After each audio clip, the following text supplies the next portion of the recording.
하나님 말씀 호세아 7장 1절에서 16절. 호세아 7장 1절에서 16절 교독합니다. 오늘은 10월 23일 목요일 아침입니다. 10월 23일자 본문 호세아 7장 1절에서 16절까지 교독하도록 하겠습니다. 내가 이스라엘을 치료하려 할 때에 에브라임의 죄와 사마리아의 악이 드러나도다. 그들은 거짓을 행하며 안으로 들어가 도둑질하고 밖으로 떼지어 노략질하며 내가 모든 악을 기억하였음을 그들이 마음에 생각하지 아니하거니와 이제 그들의 행위가 그들을 애워싸고 내 얼굴 앞에 있도다. 그들이 그 악으로 왕을 그 거짓말로 지도자들을 기쁘게 하도다. 그들은 다 간음하는 자라 과자 만드는 자에 의해 달궈진 화덕과 같도다. 그가 반죽을 뭉침으로 발효되기까지만 불 일으키기를 그칠 뿐이니라. 우리 왕의 날에 지도자들은 술의 뜨거움으로 병이 나며 왕은 오만한 자들과 더불어 악수하는도다. 그들이 가까이 올 때에 그들의 마음은 간교하여 화덕 같으니 그들의 분노는 밤새도록 자고 아침에 피우는 불꽃 같도다. 그들이 다 화덕같이 뜨거워져서 그 재판장들을 삼키며 그들의 왕들을 다 엎드려지게 하며 그들 중에는 내게 부르짖는 자가 하나도 없도다. 에브라임이 여러 민족 가운데에서 혼합되니 그는 곧 뒤집어지지 않는 전병이로다. 이방인들이 그의 힘을 삼켰으나 알지 못하고 백발이 무성할지라도 알지 못하는도다. 이스라엘의 교만은 그 얼굴에 드러났나니 그들이 이 모든 일을 당하여도 그들의 하나님 여호와께로 돌아오지 아니하며 구하지 아니하도다. 에브라임은 어리석은 비둘기 같이 지혜가 없어서 애굽을 향하여 부르짖으며 아수르로 가는도다. 그들이 갈 때에 내가 나의 그물을 그 위에 쳐서 공중의 새처럼 떨어뜨리고 전에 그 회중에 들려준 대로 그들을 징계하리라. 화 있을진저 그들이 나를 떠나 그릇 같음이니라. 패망할진저 그들이 내게 범죄하였음이니라. 내가 그들을 건져 주려 하나 그들이 나를 거슬러 거짓을 말하고 성심으로 나를 부르지 아니하였으며 오직 침상에서 슬피 부르짖으며 곡식과 새 포도주로 말미암아 모이며 나를 거역하는도다. 내가 그들 팔을 연습시켜 힘 있게 하였으나 그들은 내게 대하여 악을 꾀하는도다. 그들은 돌아오나 높으신 자에게로 돌아오지 아니하니 속이는 활과 같으며 그들의 지도자들은 그 혀에 거친 말로 말미암아 엎드려지니 이것이 애굽 땅에서 조롱거리가 되리라. 아멘. 하나님께서 이스라엘을 치료하려 할 때에 그들의 죄악이 드러났습니다. 우리도 의사가 환자의 병을 치료할 때 환부가 드러나는 것과 비슷합니다. 거짓과 절취 그리고 노략과 간음이 만연한데도 하나님께 부르짖는 자가 없다는 사실에 하나님이 탄식하며 개탄하셨습니다. 이들은 매우 교만해서 자신들을 삼키고 이방인들이 자신들을 삼키고 있음을 몰랐어요. 하나님께 돌아와 또 구하지도 않았습니다. 도리어 하나님보다는 다른 이방 나라들에게 찾아가서 도움을 청하려고 이리저리 분주하지만 좋은 결과를 얻지 못하고 절망하는 상태. 이것이 이들의 모습이었습니다. 오늘 질문은 이들이 느끼는 절망보다 더 절망스러운 상황은 무엇입니까? 이것을 우리에게 적용하면 우리가 생각하는 보이는 환경이 절망하는데 우리가 보이는 것보다 진짜 더 절망스러운 심각한 문제가 뭔지를 오늘 말씀을 좀 통해서 깨달았으면 좋겠어요. 먼저 1절에서 7절까지 말씀인데요. 하나님께 부르짖는 자가 한 명도 없다. 이게 진짜 더 심각한 문제라는 거죠. 이게 더 절망스러운 상황이라는 거예요. 아까도 말했지만 의사가 환자를 치료하려 할 때 아픈 부위, 곪고 썩고 상하고 한 환부가 다 드러나는 법이죠. 하나님도 이스라엘을 고쳐보려고 이제 다가서서 열어보니 어디서부터 손을 대야 할지 모를 정도로 총체적으로 아주 다 망가져 있는, 병들어 있는, 엉망인 그런 상태에 있다는 거죠. 예를 들면 거짓말과 도둑질, 그리고 남의 것을 빼앗는 노략질, 이런 것들이 한 번, 두 번이 아니고 넘쳐나서 하나님의 얼굴 앞에 있을 정도. 이것도 비유인데 얼마나 많이 행했으면 하나님의 코앞에까지 다가올 정도로 많이 한 것이죠. 또 악한 거짓말로 왕을 기쁘게 하며, 그러니까 아첨하는 거죠. 권력자에게 아첨하는 거죠. 비위 맞추고, 그래서 자기의 부귀 권세를 누리려고, 뭐 예나 지금이나 똑같아요. 이 하는 일들 보면 딱 그거예요. 그렇게 기쁘게 하는 일. 또 달궈진 화덕처럼, 이 비유하는 게 좀 그렇긴 한데, 화덕처럼, 뜨거운 화덕처럼 모든 백성들이 다 간음을 하겠다는 거예요.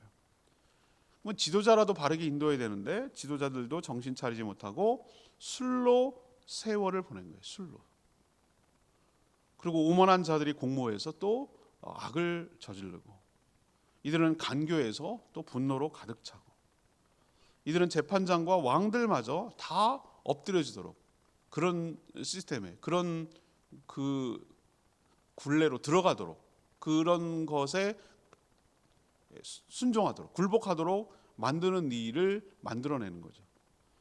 이런 현상도 참 기가 막힌데, 그리고 절망스러운데, 진짜로 절망스러운 상황은 7절에 있는 말씀이에요. 뭐 이 지경이 되고 이렇게 어려움이 있으면은 하나님께 간절히 부르짖는 자가 한 명이라도 있어야 되는데, 7절에 보니까 하나님께 부르짖는 자가 한 명도 없다. 부르짖는 자가 한 명도 없다. 이게 진짜 절망이라는 거예요. 가나안 농문학교 장로님, 김용기 장로님이 거기 써붙여 놓은 것이 여전히 지금까지도 회자가 되잖아요. 조국이여 안심하라, 우리가 기도하고 있다. 참 어떻게 보면 굉장히 오만하게 보일 수도 있는데, 근데 조국이 안심할 수 있는 이유는 깨어서 이 나라와 이 민족을 위해서 기도하는 자가 있기 때문에 소망이 있다는 얘기잖아요. 근데 이 북이스라엘은 그게 아니었어요. 위아래 어디를 할 것 없이 전부 다 악에 물들어가지고 하나님을 찾고 구하고 이 지경이 됐는데도 하나님께 부르짖는 자가 없는 게, 이게 진짜 절망이에요.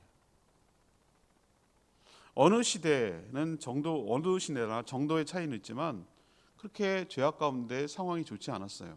그래도 이 문제를 놓고 하나님께 부르짖어가며 기도하는 자가 있으면 그나마 희망이 있는 거예요. 그렇지만 아무도 나 몰라라 하고 내 살기 바쁘고 나도 거기에 들어가 있고 나도 동조해서 죄악을 저지르고 있다면 그 시대, 그 사회, 그 백성들은 더 이상 희망이 없는 거예요. 그래서 우리의 모습을 보는 거예요. 정말 지금도 그렇게 우리 특히 조국의 교회들이, 기독교가 그렇게 좋은 상황은 아니에요. 그러면 이 지경이 됐으면 어떻게 됩니까? 하나님께 나라를 놓고 정말 교회가 온전히 세워지고 복음이 온전히 전파되고 모든 성도들이 좀 세상 속에서 빛과 소금의 역할을 감당하며 하나님의 공의와 사랑을 드러내며 살아갈 수 있게 해달라고, 정말 내 문제만이 아니라 이 전체를 놓고, 이 백성을 놓고, 나라를 놓고 간절히 기도하는 자가 있을 때 그나마 절망이 아니라 소망의 시작이 될 줄 믿습니다. 그 역할을 우리 보고 하라고 하나님께서 빗대서 얘기하는 거예요. 자, 두 번째, 상황보다 더 절망스러운 게 뭐냐? 8절에서 10절까지예요. 하나님께 돌아오지도 않고 구하지도 않는 게, 이게 더 절망이죠. 이스라엘 백성들은 기본적으로 교만했어요. 그때 이 호세아 선지자가 활동할 때가 여로보암 2세 때인데, 이때가 북이스라엘의 전성기였어요. 경제력도 좋았고 군사력도 막강했어요. 그러니까 아쉬울 게 없는 거죠. 먹고 살만한 거예요. 하지만 이들은 여러 민족 가운데 놓여 있어서 자신들의 처지가 한쪽으로 치우쳐서 지금 기울고 망하고 있다는 사실을 전혀 눈치채지 못하고 있어요. 제가 말씀드렸잖아요. 호세아 선지자가 이 예언하고 활동한 시기에서 30, 40년 뒤에 아수르한테 망하는 거라고. 우리 내일 일도 모르고 몰라. 어떻게 될지 아무도 모르잖아요. 그런데도 영원할 거라고 착각하고 살아가는 게 얼마나 이게 어리석냐 이거죠. 주변 이방 나라들은 북이스라엘을 위하는 척 이렇게 해요. 모든 나라는 자기 중심적이고 이기적이거든요. 사실은 자신의 이해관계에 따라 이용하고 저걸 어떻게 먹고 삼킬까, 먹어 삼킬까 이런 생각만 하고 있는데, 북이스라엘은 그런 사실이 백발이 되도록, 하나님의 표현입니다, 그렇게 늙어서까지, 세월이 그렇게 지났는데도, 나이가 그렇게 들었는데도 알지 못하는 거예요. 상황 파악이 잘 되지 않으면 하나님께 돌아와서 하나님께 묻고 또 하나님께 구해야 되는데, 이들은 아까 말했잖아요. 먹고 살만하니까 마음이 높아지고 교만해서 하나님께 돌아가지도 않고 또 묻지도 않았어요. 이것이 사실은 더 절망스러운 거라는 거예요. 우리는 미래를 몰라요. 하나님의 거룩한 뜻도 잘 분별하지 못해요. 그러니까 하나님께 나아가서 우리가 어떻게 살아야 될지 하나님께 늘 묻고 지혜를 구해야 됩니다. 이렇게 하면, 하나님께 묻고 지혜를 구하고 그 가르침대로 살겠다고 하나님께 늘 간구하는 자에게 하나님이 지혜를 주시고 갈 길을 보여주시고 우리의 삶을, 우리의 길을 인도하여 주실 줄 믿습니다. 근데 상황이 이 지경이 됐는데도 여전히 하나님을 찾거나 구하거나 하지 않는다면, 이게 사실은 더 뭐 하는 거죠? 더 절망스러운 상황이라는 거 오늘 우리에게 교훈하고 있는 줄 압니다. 세 번째 절망스러운 상황은 11절에서 16절이에요. 하나님이 건지려고 해도 다른 걸 자꾸 의지하는 거예요. 하나님이 건지려고 시도를 해요. 그런데도 여전히 하나님 손을 붙들지 않고, 하나님 손 내밀어도 그걸 뿌리치고 다른 거 엉뚱한 짓을 한다. 이게 정말 절망이라는 거죠. 하나님은 긍휼과 자비가 많은 분입니다. 그래서 북이스라엘 상황이 딱해서 그들을 도와주고 이방 나라에서 건져주려고 해도 오히려 하나님을 거스르고 하나님께 거짓말을 하는 거예요. 성심을 다해 부르짖지도 않고 다만 당한 상황에 대해서 그냥 자기 연민에 빠져서 난 왜 이리고 살까? 난 왜 이 꼴일까? 왜 나만 불행할까? 왜 나는 복도 없을까? 뭐 이래가면서 자기가 당한 상황만 슬퍼하면서, 그리고 또 하나 결정적으로 문제가 뭐냐면은 그걸 잊어버리려고 술을 먹고 잊어버리려고 했어요. 오늘 제 얘기가 아니라 북이스라엘이 하는 행동이에요. 하나님이 이들에게 이런 위기 상황에서 어떻게 해야 되는지 가르쳐주고 싶었어요. 가르치려고 했어요. 근데 오히려 그들은 하나님 말 듣기를 싫어하고 반기를 들고 거역해버리고 말았어요. 이들은 어리석게도 자신들을 삼키려고 호시탐탐 노리는 주변 이방 강대국을 찾아다니면서 전전하면서 형님 도와주세요 이러면서 오히려 그게 나를 잡아먹으려고 하는 건지도 모르고, 거기에다가 마치 그 학에다가 개구리들이 왕으로 우리 왕 되게 해달라고 그렇게 말하는 꼴처럼 돼버리고 만 거죠. 아수르, 애굽 두 강대국 사이에서 이쪽 붙을까 저쪽 붙을까, 우리로 칠까요? 중국 붙을까? 러시아 붙을까? 일본 붙을까? 미국 붙을까? 뭐 이래가면서 스스로 일어서고 준비하고 함부로 하지 못하도록 하는 것이 아니고, 늘 남에게, 강대국의 눈치 보면서 그렇게 의지하려고 하는 그런 모습을 북이스라엘이 그때도 그랬단 말이죠. 똑같아요. 세상 안 바뀌어요. 어쩜 그렇게 세상 원리는 이치는 똑같은지 모르겠어요. 그러니까 일로 붙고 일로 붙었다 절로 붙었다 하니까 두 나라로부터 다 미움받는 거예요. 저거 아수르 입장에서 저거 애굽 편 아니야? 애굽 입장에 저거 아수르 편 아니야? 이런 식으로 생각이 되는 거죠. 하나님 편에서 해야죠. 그러니 강대국을 찾아다니면서 도움을 받으려고 했으나 아무도 이런 식으로 의심을 하니까 도와줄 나라가 없다라는 사실이 절망스러울까요? 그게 아니에요. 그게 절망스러워. 그건 보이는 거고, 정말 도와주고 건져주려는 하나님을 찾지도 않고 의지하지도 않는다는 사실이 더 절망스러운 거예요. 술 먹고 한탄하며 넋두리하며 그렇게 잊어버린다고 내 삶의 문제, 내 삶의 위기가 해결되는 거 결코 아니에요. 하나님이 손을 내밀 때, 하나님이 너를 사랑하고 건져주려고 할 때, 그렇게 손을 내밀 때, 그 손을 잡을 때, 그때 내가 소망이 있고 절망에서 헤어나오는 것이지, 하나님만큼 하나님 외에 내 인생을 긍휼히 여기고 불쌍히 여기고 책임질 사람이 단 한 존재도 없다. 이거 늘 명심하셔야 돼요. 하나님만이 내 편이에요. 그러니 하나님이 손 내밀 때 하나님이 손을 꼭 붙들고 다른 거 의지하지 않고 살아가는 저희들 되기를 원합니다. 그걸 오늘 우리에게 교훈하고 있잖아요. 진짜 절망에 빠지지 말라고. 하나님 내미는 손 붙들라고. 그래야 네가 절망에서 헤어나고 살 수 있다고 하시는 이 하나님의 음성을 듣게 되기를 바랍니다. 오늘 레마의 말씀이 10절 말씀 10절.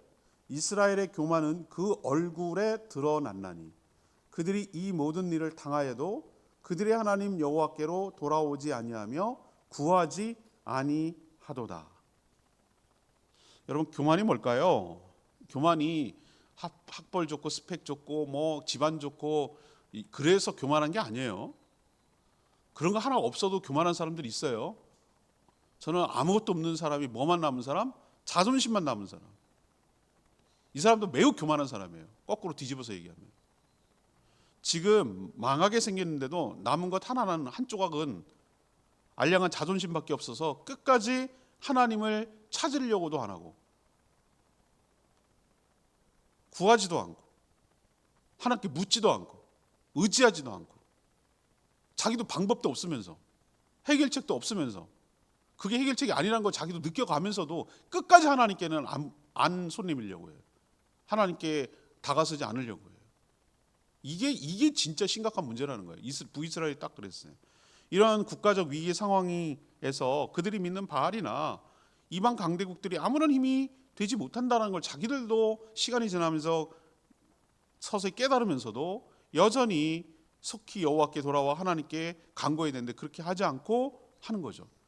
고집 부리다가 죽기를 자처해서 결국 망하는 길로 가는 거죠. 이게 진짜 어리석은 것이죠. 자존심이 나를 살립니까? 하나님 앞에 굴복하는 게 그게 그렇게 자존심을 뭉개고 내가 없어지는 겁니까? 아니죠. 고집 부릴 게 없어요. 우리 어떤 아이들 보면 정말 자녀들 키울 때 그렇게 부모 앞에서 끝까지 고집 부리고 그런 애들이 있어요. 매를 자처하고 그 고집 꺾어야 되거든요. 꺾어야 고분고분해져야 그 자아가 죽어야 꺾여야 그 아이가 사는 길이고 그 아이가 편한 거거든요. 근데 그게 아니고 그냥 뭐 맞아도 때리고 어떻게도 지 고집대로 하려고 하는 그게 대단해 보입니까, 여러분? 하나님 앞에 그렇게 자존심 세우고 고집 부리고 하는 게 아유 세 보이네, 대단해 보이네, 하나님 없어도 살 것처럼 아주 강해 보이네 이럴 건 겁니까? 우린 그런 존재가 못 돼요. 다 내려놓고 하나님의 손을 붙들고 하나님이 이야기하시는 걸 듣고 하나님께 찾고 하나님께 묻고 하나님께 다가서고 그렇게 하는 것이 오히려 내가 살 길임을 오늘 북이스라엘 보면서 깨달으라고 하나님께서 오늘 이런 얘기를 하시는 거예요. 절망이요? 우리는 자꾸 상황과 환경을 절망이라고 그래요. 뭐 취업이 안 됐어요. 또는 뭐 퇴직당했어요. 명퇴당했어요. 뭐 사건 터졌어요. 사고 났어요. 이런 걸 절망이라고 해요. 우리는 근데 진짜 절망은 뭔지 아세요? 그런 현상과 상황이 아니라 그런 상황 속에서도 하나님을 찾고 구하지 않는 거. 자기 식으로 인생을 해결해 보려고 하는 게 진짜 더 절망이에요. 오늘도 오늘 말씀을 통해서 교훈을 얻으시고 하나님이 손을 내밀 때 너를 구해 주려고 한다. 너를 살리려고 하는 것이야. 너 혼자 끙끙거리지 말고 술 먹고 잊어버리려고 하지 말고 회피하려고 하지 말고 부끄럽고 창피하다고 의사 찾지 못하고 병이 깊어져가고 죽어가는데도 그냥 자기식으로 해결해 보려고 하지 말고 하나님 앞에 나와 다 내려놓고 드러내고 하나님 치료해 달라고 회복해 달라고 구해 달라고 고쳐 달라고 그렇게 하나님 앞에 간구하고 기도하는 것이 그게 내가 사는 길이고 내가 망하지 않는 길임을 기억하시고 오늘 말씀을 통해 교훈을 얻게 되기를 간절히 바랍니다. 오늘 말씀 붙들고 기도하기 전에 찬양집 544장입니다. 찬양집 544장 부르고 내가 주인 삼은 544장 부르고 기도하겠습니다. 오늘 말씀 생각나시죠? 하나님 내가 주인 삼는 그게 뭐가 됐든 간에 내가 의지하려니 북이스라엘은 아수르, 이집트, 바알, 아세라 이런 거 의지했어요. 그게 내 주인이라고 생각했어요. 다 내려놓고 내가 사랑했던 거 내려놓고 주님만 사랑하기를 원합니다. 그럴 때 거친 풍랑에도 깊은 바다가 조용한 것처럼 내 삶이 견고하고 흔들리지 않고 안정 가운데 살며 주님의 그 사랑이 내 영혼을 반석 위에 단단한 돌이에요. 무너지지 않고 하는 그런 반석 위에 우뚝 세워 주실 줄 믿습니다. 그 고백이 내가 주인 삶의 이 찬양이거든요. 오늘 말씀 생각하면서 이 찬양 같이 불렀으면 좋겠어요.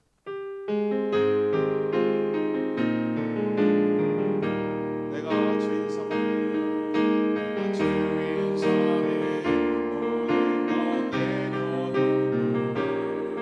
내 주 대신 주 앞에 나가 사랑했던 모든 것 내려놓고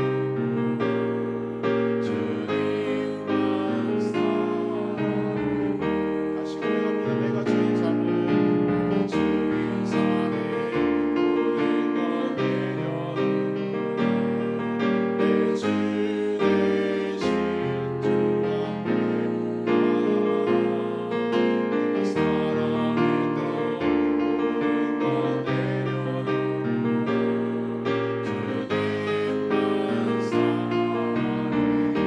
주님만 사랑해 주 사랑 주 사랑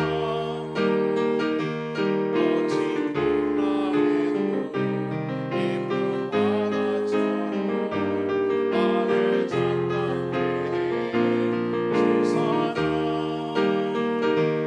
내 영혼의 완성 그 사랑이 우린 자꾸 보이는 상황과 조건을 절망이라고 하는데 아니요. 우리의 절망은 하나님의 희망의 시작이에요. 그래야 하나님 붙들거든요. 내가 할 수 있으면 뭘 하나님 찾겠어요. 아, 이건 내가 안 되는구나. 이건 하나님이 하셔야 되는구나 라고 해야 하나님 찾지 않겠어요? 그런데도 안 찾는 게 이게 진짜 절망이란 말이에요. 이 지경 됐으면 하나님 찾아야 되는데 술로 잊어버리려고 하고 형님 도와주세요 뭐 이런 식으로 딴 데 자꾸 이리저리 도움 찾으려고 다니는 게 이 상황이 더 절망이라고. 하나님이 손을 내밀는데 부딪히고 지 혼자 자기식으로 살아보겠다고 하는 게 이게 진짜 절망이에요. 오늘 말씀을 통해서 우리 통탄하고 있는 하나님의 아픔, 그 다음에 개탄하고 있고 안타까워하는 하나님의 이 마음을 좀 헤아렸으면 좋겠어요. 이 지경이 됐으면 하나님을 찾고 구하고 하나님께 지혜를 구하고 하나님 의지할 때 이게 자존심 뭉개는 게 아니에요. 자존심 다 내려놓고 하나님을 찾는 게 지혜고 살 길인 줄 믿습니다. 내가 주인 삶 모든 걸 내려놓고 주님 다가서게 해달라고 주여 외치며 기도합니다. 주여 나네 주인 삶에 모든 것 내려놓고 내 주 대신 주 앞에 나가 내가 사랑했던 모든 것 주님만 사랑해 주 사랑 거친 문화에도 깊은 바다처럼 너를 잠잠케 해주 사랑 내 영혼의 반석 그 사랑이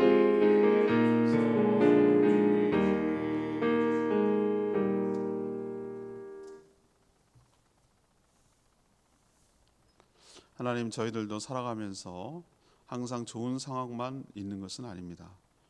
때로는 너무도 혼란스럽고 절망적인 상황이라 어떻게 해볼 방법이 없을 때가 참 많습니다. 그런데 어리석게도 이 북이스라엘처럼 이 지경인데도 하나님께 부르짖지도 않고 하나님께로 돌아가 간구하지도 않습니다. 그저 이런 절망적인 상황에 슬퍼하며 다른 무엇으로만 잊어버리려고만 합니다. 그리고 우리를 오히려 삼키려고 하는 것에다가 의지하려고 합니다. 주여, 이런 저희들을 불쌍히 여겨 주시옵소서. 돌아가서 기도조차 못하는 저희들을 긍휼히 여기시고 긍휼히 여겨 주셔서 인도하여 주시옵소서. 우리 알량한 자존심 내려놓고 교만 꺾어버리고 주님 앞에 나아가 무릎 꿇고 하나님의 은혜를 간구하며 나아가는 저희 모두가 되게 하여 주시옵소서. 그래서 죽는 것이 아니라, 진짜 절망이 아니라 살 소망을 찾아가며 하나님께 희망을 구하는, 지혜를 구하는 저희 모두가 되게 하옵소서.